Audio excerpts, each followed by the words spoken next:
There's 54 days of summer vacation and this is a long just to end it. So the annual problem for our generation is finding a good way to spend it. Like maybe learning to edit or making a floor plan or making a 100-page website. Building up muscles within a week or taking a nice bath shower. Doing film reviews, taking an online course or glowing up like insane. Climbing a mountain, learning how to cook and drinking coffee in rain. As you can see, marami pa tayong pwedeng gawin bago mag-sophomore. Halika na kasi Simber, tayo gonna do it all. Halika na kasi Simber, tayo gonna do it all. Ma'am, Simber ay nababaliw na. So yo, what's up, Future Albert? It's Pas Albert here. So ayan, day 5 na ng test na natin. So bakit ang iksi ng video na to? First, maaga ako dumating. Then yung mga kaklase ko doon, AM class, hindi yung mga kaklase ko nakakilala ko. So nahiya ako mag-video. Pero ayan, nakapag-video naman ako kahit papaano ng mga ganyan. So tinecheck ko dyan kung anong class ng CPI, ng IP address yung lalagay dyan. So ayun, naglagay ako ng link kung class A, class B. Hindi ko magana yung class A nung nilagay ko kaya nag-class C ako. So ayan, nilagay ko yan. Zoom ko ulit pagka-zoom. Ayan, zoom ng zoom. Hindi matandaan. Lagay sa IP address. So ayan pala, yung ginagawa pala namin dyan is nakapag-setup kami ng server last time. So ngayon, nag-assign na kami ng role ng PC.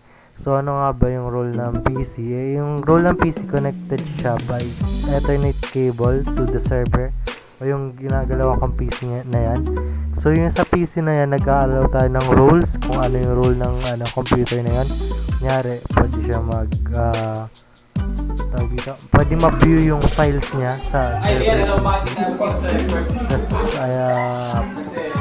Pwede mag-connect or pwede ka mag-disconnect or ano. Okay, nag-restart. So, nag-restart yung computer. Nag-restart ka pala talaga kasi hindi yun napag-ano ng una. So, ayan, restarting. Dito lang ang bot yung umulan pala yan. Tapos, ayan, nakasetup sa kabila yung TCP link. So, ayan, nag-expert na ako. Ay, nag-install na ako ng user. Sa kabila pala yung kapartner ko. Yes, AM class ko yun nandyan. Pero yung kapartner ko, maaga siya dumating. Si Dakanay ata yun. So, ayan. Sasalita naman na tao. Wait lang, para maalala natin. This management.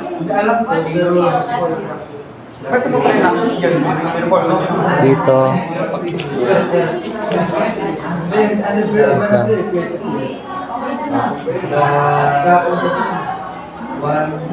Meron dito sa users and computer. Tapos sa user computer, gawa ng tawag dito? Gumawa ng organizational unit, lagyan ng user. Sa tools, sumunod DHCP. Diyan gawa dito ng sa IP4. IP4 gawa ng scope. Sa scope, tools, DNS. Sa may DNS. Anong gagawin sa may DNS? Wait. DNS. Dito, reverse lookup zone. Diyan gagawin ng reverse lookup zone. Tapos, DNS. File users manager na.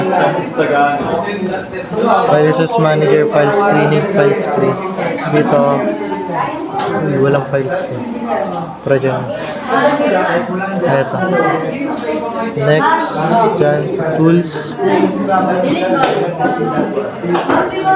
Yan, okay na pala.